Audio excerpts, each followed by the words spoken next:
Jika perangkat elektronik Anda jatuh dan terselip di dalam kursi pesawat, segera panggil awak kabin untuk membantu.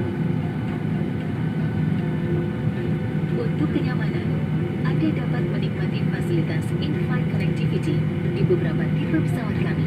Penerbangan ini bebas asap rokok, dilarang untuk merokok selama Anda berada di dalam pesawat sesuai dengan peraturan keselamatan penerbangan. Merusak atau menyebabkan tidak berfungsinya alat deteksi asap di kamar kecil serta merokok di kamar kecil tidak diperbolehkan.